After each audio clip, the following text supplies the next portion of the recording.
बिस्मिल्लाहिर्रहमानिर्रहीम। अस्सलाम वालेकुम दोस्तों, बिज़नेस फ़ाइनेंस के एक और लेक्चर के साथ आपकी खिदमत में हाज़िर हैं। और आगे जाने से पहले हम पिछले लेक्चर को एक नज़र देख लेते हैं कि पीछे हमने क्या पढ़ा था। पिछले लेक्चर में हमने दो टॉपिक्स डिस्कस किए थे, फाइनेंशियल मैनेजमेंट के बारे में कि फाइनेंशियल मैनेजमेंट क्या है और फाइनेंशियल मैनेजमेंट के डिसीजंस कौन कौन से हैं। उसका लिंक मैं ऊपर दे रहा हूँ, नीचे डिस्क्रिप्शन में भी उसका मैं लिंक दे दूँगा, अगर आप वो देखना चाहें तो देख सकते हैं। और उसके बाद आते हैं हम आज के टॉपिक की तरफ। आज का टॉपिक जो हमारा है वो कंपैरेटिवली थोड़ा मुख्तसर सा है, और वो है the goal of the firm. कोई भी फर्म जो होती है उसका एक पर्पज़ होता है, किसी पर्पज़ के तहत ही एक फर्म काम करती है, और जितनी भी उसकी एक्टिविटीज़ होती हैं उनको गाइड करता है वही पर्पज़ के जिस मकसद के लिए वो बना हुआ है। जो फर्म बनी हुई है जिस मकसद के लिए, उसकी सारी एक्टिविटीज़ उसी डायरेक्शन में होंगी। अगर एक खैराती इदारा होगा तो उसका मेन पर्पज़, उसकी सारी एक्टिविटीज़ वेलफेयर की तरफ होंगी। वो और काम भी करेंगे, वो डोनेशंस भी लेंगे, वो पैसे भी इकट्ठे करेंगे, फंड्स भी जनरेट करेंगे, लेकिन वो उनका पर्पज़ नहीं होगा। उनका एक्चुअल पर्पज़ क्या होगा कि वेलफेयर होगा लोगों का।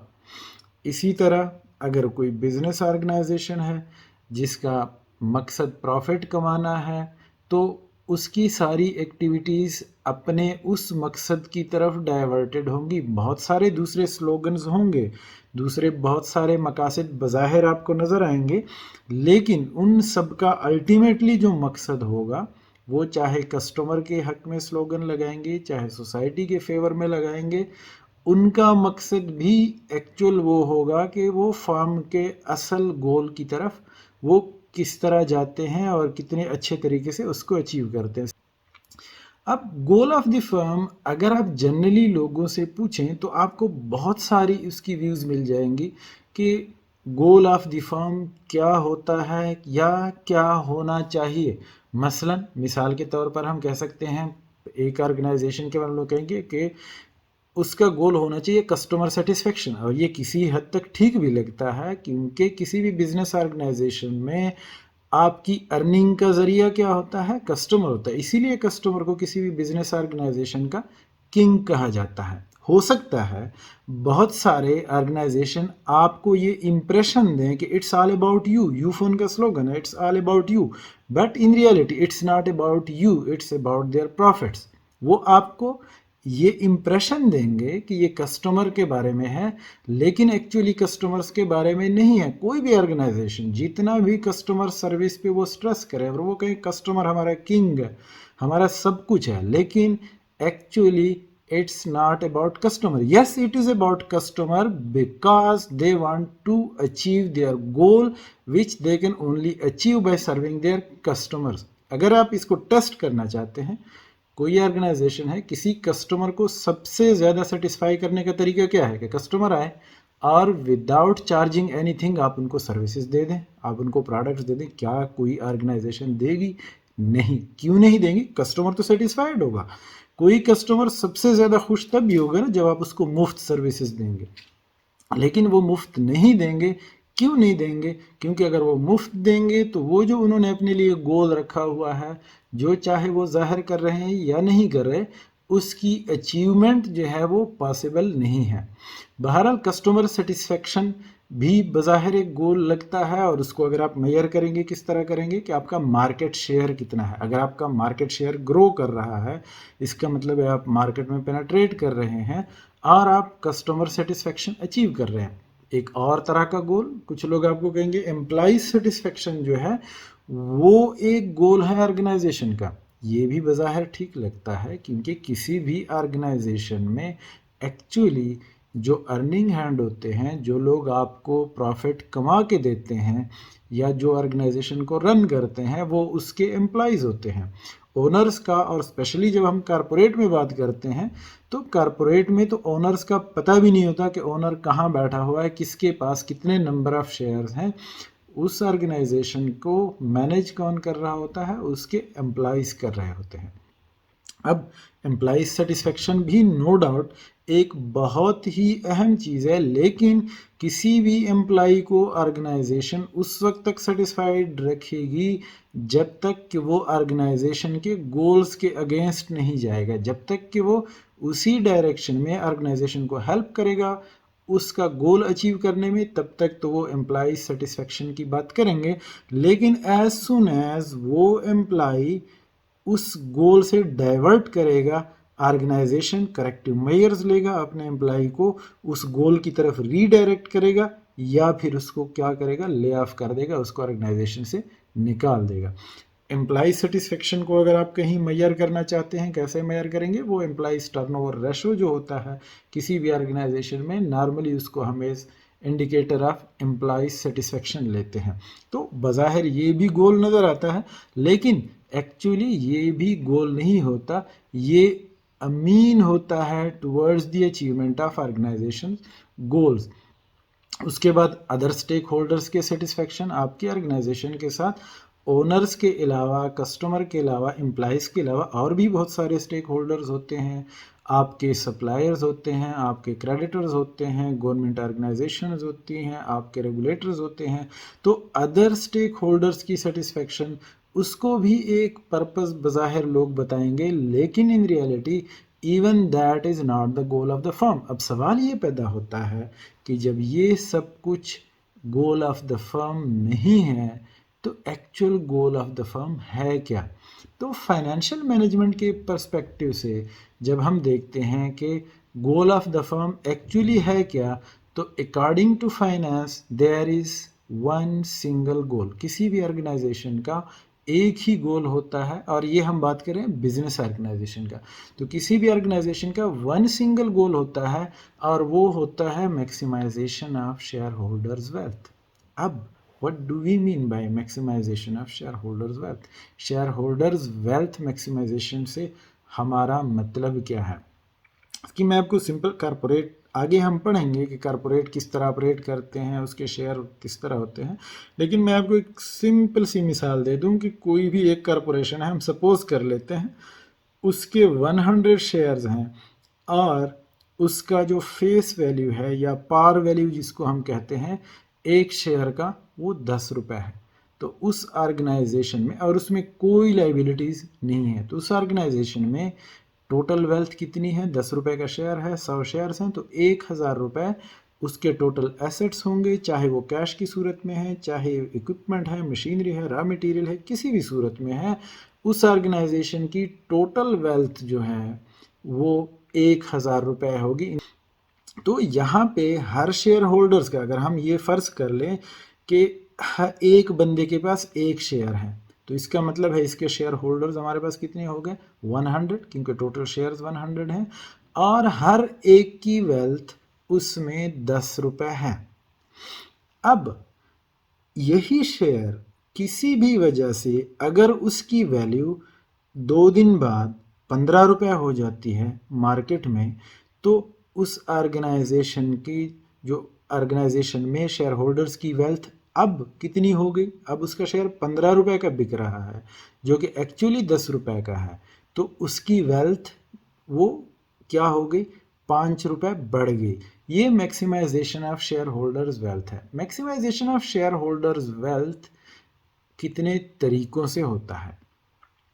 जब शेयर्स की हम बात करते हैं तो एक टर्मिनोलॉजी हम यूज़ करते हैं, बुक वैल्यू पर शेयर। बुक वैल्यू पर शेयर क्या होती है कि किसी भी ऑर्गेनाइजेशन के जितने भी टोटल एसेट्स हैं उसमें से उसकी टोटल लाइबिलिटीज़ निकाल दें और जो नेट एसेट्स उसके बचते हैं उसको नंबर ऑफ़ शेयर्स पे डिवाइड कर दे, तो ये उसकी बुक वैल्यू है किसी भी एक शेयर की।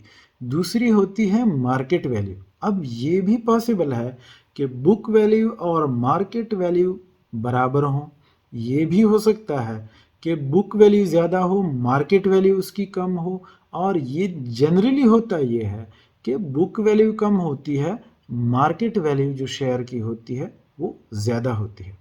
अब यहाँ पे जब हम maximisation of share holders wealth की बात करते हैं तो हम इसको स्पेसिफाई नहीं करते कि शेयर प्राइस मार्केट प्राइस बढ़े या उसकी बुक वैल्यू बढ़े, गो के ज़्यादा डिपेंडेबल चीज़ जो है वो आपकी बुक वैल्यू है, क्योंकि बुक वैल्यू जो है that is backed by solid assets. उसके पीछे कोई ऐसे सॉलिड एसेट्स हैं, टेंजिबल और इनटेंजिबल एसेट्स हैं जो कि उसकी बुक वैल्यू डिटरमिन करते हैं।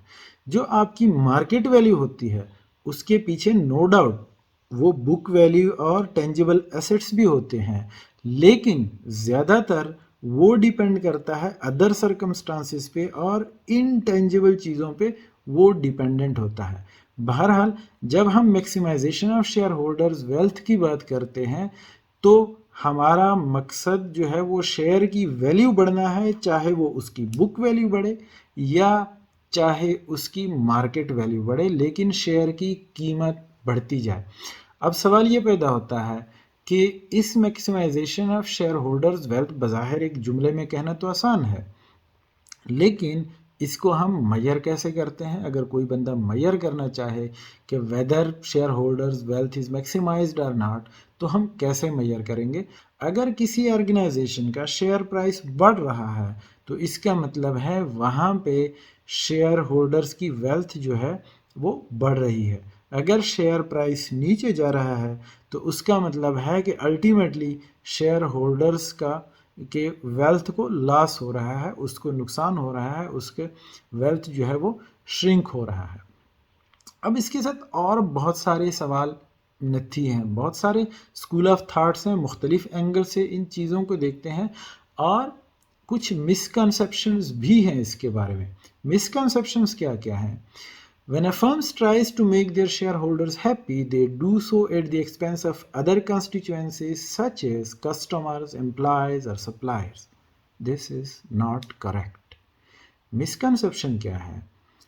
इसके बारे में जब हम कहते हैं शेयर होल्डर्स की वेल्थ जो है वो फर्म का गोल है, तो इसके बारे में जनरली ये मिसकंसेप्शन है कि शेयर होल्डर्स की वेल्थ जब वो मैनेजमेंट होती है किसी भी ऑर्गेनाइजेशन के, जो एक्चुअली ऑर्गेनाइजेशन को रन कर रहे होते हैं, तो जब वो शेयर होल्डर्स की वेल्थ को इंक्रीज करना अपना मकसद समझते हैं तो वो at the cost of customer और एम्प्लॉयज़ और सप्लायर्स करते हैं। ये हकीकत नहीं है। और हकीकत कैसे नहीं है? किसी भी ऑर्गेनाइजेशन में शेयर होल्डर की वेल्थ जो बढ़ेगी उसके पीछे बहुत सारे अवामिल होंगे। उसमें उसकी प्रॉफिटेबिलिटी होगी, क्या ऑर्गेनाइजेशन प्रॉफिटेबल है? अगर प्रॉफिटेबल है तो शेयर होल्डर्स की वेल्थ बढ़ेगी। वो कि प्रॉफिट सिर्फ वाहिद इंडिकेटर नहीं है जो डिटरमिन करता है, और आगे जाके अभी इसको हम देखते हैं। लेकिन अब किसी भी ऑर्गेनाइजेशन को प्रॉफिटेबल होने के लिए ये पॉसिबल ही नहीं है कि वो कस्टमर सर्विस को सेक्रीफाई करे और उसके बाद वो प्रॉफिट भी कमाए, क्योंकि प्रॉफिट आप कहाँ से कमा रहे हैं? प्रॉफिट आप कस्टमर्स ही से तो कमा रहे हैं। तो कस्टमर को कभी भी आप सेक्रीफाई नहीं करते। एम्प्लॉयज़, आपके कस्टमर्स को सर्व कौन कर रहे हैं? आपको अर्न करके दे कौन रहा है? वो आपका एम्प्लॉय ही कमा के दे रहा है। जब आपके एम्प्लॉयज़ ही कमा के दे रहे हैं तो at the cost of employees भी शेयर होल्डर्स की वेल्थ नहीं बढ़ती है। हाँ, कहीं पे थोड़ा सा टिल्ट होगा, मे बी कस्टमर सर्विस को जब आप बहुत ज़्यादा एम्फसाइज करेंगे तो हो सकता है कि एम्प्लॉयज़ थोड़े से आपके डिससेटिस्फाइड हो जाएं। कहीं पे आप एम्प्लॉयज़ को थोड़ा सा ज़्यादा प्रोटेक्ट करेंगे तो हो सकता है कहीं से आपके कस्टमर सर्विस पे आपको थोड़ा बहुत कंप्रोमाइज़ करना पड़ जाए। लेकिन ये एक जगलिंग बॉल की तरह है कि आप जो है ना इसमें जगल करते रहते हैं और फिर अल्टीमेटली ऑर्गेनाइजेशन उसमें एक बैलेंस डिटरमिन कर लेती हैं, एक बैलेंस पे पहुंच जाती हैं। इसी तरह सप्लायर्स की बात है, सप्लायर्स को भी आप जो है वो भी कोई आपके एक्सपेंडेबल नहीं है, क्योंकि सप्लायर्स ही से आप चीज़ें लेके और फिर आगे प्रोसेस करके और अपना बिजनेस चलाते हैं। तो ये मिसकंसेप्शन है, ये बिल्कुल गलत है कि शेयर होल्डर्स की वेल्थ को जब ऑर्गेनाइजेशन इंक्रीज करती हैं तो at the cost of customer या एम्प्लॉय या सप्लायर्स या अदर स्टेक होल्डर करते हैं। ऐसा हरगिज नहीं होता है। अच्छा, उसके बाद अगला सवाल आता है कि मैक्सिमाइजिंग प्रॉफिट्स, क्या मैक्सिमाइजिंग प्रॉफिट्स जो है वो ऑर्गेनाइजेशंस का गोल नहीं होना चाहिए? क्योंकि at the end of the day एक बिजनेस ऑर्गेनाइजेशन जब रन होती है तो प्रॉफिट जनरेट होगा तो ऑर्गेनाइजेशन की वेल्थ जो है, वहाँ शेयर होल्डर्स की वेल्थ जो है वो इंक्रीज होगी। तो क्या पर्पस को हमें रीफ्रेज नहीं करना चाहिए कि ऑर्गेनाइजेशन का पर्पस जो है वो प्रॉफिट्स है। एट द एंड बाकी आप जो भी एक्टिविटी करें, अगर आप बहुत ज़्यादा प्रॉफिट कमा रहे हैं तो फिर जो है आपकी ऑर्गेनाइजेशन में जो है वो शेयर होल्डर्स का या उसके ओनर्स का फ़ायदा है। हकीकत ये है कि ऐसा नहीं है। गो के maximising the profit is one of the most important thing. अगर एक ऑर्गेनाइजेशन है उसमें सब कुछ अच्छा है लेकिन वो कॉन्स्टेंटली ब्रेक इवन पे ऑपरेट कर रहे हैं वो ऑर्गेनाइजेशन, या वो लॉसेस कर रहा है, तो वहाँ पे शेयर होल्डर्स के वेल्थ को इंक्रीज नहीं किया जा सकता। यानी कि it is not to undermine the importance of earning profit, ऐसा हरगिज़ नहीं है। प्रॉफिट बहुत इंपॉर्टेंट है, लेकिन सिर्फ प्रॉफिट को आप ऑर्गेनाइजेशन का गोल नहीं कह सकते। और वजह क्या है? तीन बातें हैं जिनको आप इग्नोर नहीं करेंगे। अगर उनको आप अकाउंट फॉर करेंगे, अगर उन तीन वजूहात को आप अकाउंट फॉर कर लेते हैं, तो फिर आप प्रॉफिट को भी बेशक अगर एज अ गोल लेंगे तो वो भी वही पर्पस सर्व करेगा जो मैक्सिमाइजेशन ऑफ द ओनर्स या द शेयर होल्डर्स वेल्थ करता है। वो तीन चीज़ें क्या हैं जिनको हम इग्नोर नहीं कर सकते और जिनको अकाउंट फॉर करना है? नंबर वन है टाइमिंग। कोई भी प्रोजेक्ट है उससे प्रॉफिट तो आ रहा है। दो प्रोजेक्ट्स हैं जिसमें आपने इन्वेस्ट करना है और लेट्स सपोज हम कहते हैं कि वो 3 साल के वेंचर्स हैं। उसमें से एक वेंचर जो है पहले साल आपको 1 लाख प्रॉफिट देता है, दूसरे साल आपको 3 लाख प्रॉफिट देता है और तीसरे साल आपको 6 लाख प्रॉफिट देता है। टोटल 3 साल का प्रोजेक्ट है और उसका रिटर्न हमने कहा कि प्रॉफिट जो है वो आपको कितना 10 लाख रुपए प्रॉफिट उसका मिलता है। दूसरा प्रोजेक्ट है वो भी 3 साल का है, टोटल प्रॉफिट 3 साल का उसका भी 10 साल का है, लेकिन वो आपको पहले साल में 6 लाख रिटर्न देता है, दूसरे साल में 3 लाख रिटर्न देता है, चौथे साल में 1 लाख रिटर्न देता है। अब अगर आप अकाउंटिंग प्रॉफिट पे जाएं तो आप इन दोनों प्रोजेक्ट्स में डिफरेंशिएट नहीं कर सकते। बज़ाहिर ये दोनों आपको एक जितने ही प्रॉफिटेबल हैं। प्रॉफिट आपको बताता है कि दोनों बिल्कुल सिमिलर हैं, जबकि हकीकत ऐसी नहीं है। जब फाइनेंस में हम देखते हैं, और याद रखिएगा शुरू में हमने बात की थी कि गोल ऑफ द फर्म को हम फाइनेंस के पॉइंट ऑफ व्यू से देख रहे हैं। फाइनेंस में आगे जब हम पढ़ेंगे टाइम वैल्यू ऑफ मनी, ये सबसे ज़्यादा मैटर करता है कि जो प्रॉफिट हमारा आ रहा है उसकी टाइमिंग क्या है। जितना द सूनर द बेटर, कल जो आ रहा है वो बेहतर है उससे जो परसों आ रहा है। अगर एक प्रोजेक्ट में आपको कल 100 रुपये मिल रहे हैं और दूसरे में परसों आपको 100 रुपये मिल रहे हैं, तो वो कल वाला बहुत बेहतर है। और कुछ प्रोजेक्ट्स इवन ऐसे आएंगे, जब आप प्रोजेक्ट एनालिसिस पे जाएंगे या प्रोजेक्ट फाइनेंस में जाएंगे तो ऐसे प्रोजेक्ट होंगे कि एक में 10 लाख प्रॉफिट होगा, एक में 12 लाख प्रॉफिट होगा, लेकिन आपके लिए प्रेफरेबल 10 लाख वाला होगा जब आप टाइम वैल्यू ऑफ मनी उसको अप्लाई करेंगे। तो सबसे इम्पॉर्टेंट चीज़ कि प्रॉफिट जो आ रहा है उसकी टाइमिंग क्या है। जितनी जल्दी प्रॉफिट आ रहा है उतना ही वो फेवरेबल है, लेकिन जब हम उसको मेजर करते हैं, जैसे मैंने कहा हम प्रॉफिट को मेजर कैसे करते हैं? प्रॉफिट को हम मेजर करते हैं अर्निंग पर शेयर। जब हम अर्निंग पर शेयर, अब वही जो मैंने मिसाल दे दी कि 10 लाख रुपए प्रॉफिट आ रहा है 3 साल में, तो अगर 10 वही 3 साल में आप उसका अर्निंग पर शेयर निकालें तो दोनों फॉर्म जो हैं वो बिल्कुल बराबर बराबर हैं, क्योंकि अर्निंग पर शेयर तो बराबर है, नंबर ऑफ शेयर्स भी बराबर है, प्रॉफिट भी आपका बराबर है, तो आप इनमें डिफ्रेंशिएट नहीं कर सकते। तो यहाँ पे हम टाइमिंग को इंट्रोड्यूस करते हैं कि टाइमिंग जो है कि प्रॉफिट की टाइमिंग क्या है। दूसरी चीज़ है कैश फ्लोज। अब किसी भी ऑर्गेनाइजेशन में फाइनेंशियल स्टेटमेंट्स जब हम आगे पढ़ेंगे तो बैलेंस शीट और इनकम स्टेटमेंट के साथ तीसरी फाइनेंशियल स्टेटमेंट हम पढ़ेंगे कैश फ्लो स्टेटमेंट, और ये बहुत ज़्यादा इंपॉर्टेंट है कैश फ्लो स्टेटमेंट। जो प्रॉफिट होता है, प्रॉफिट का मतलब ज़रूरी नहीं कि आपके पास पैसे भी हों।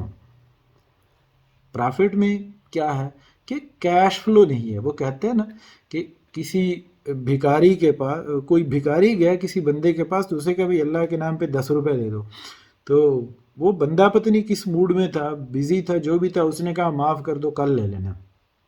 तो वो भिखारी मुड़ा और मुड़ते मुड़ते एक जुमला कहा जो ये सारा पॉइंट आपको समझाने के लिए काफ़ी है।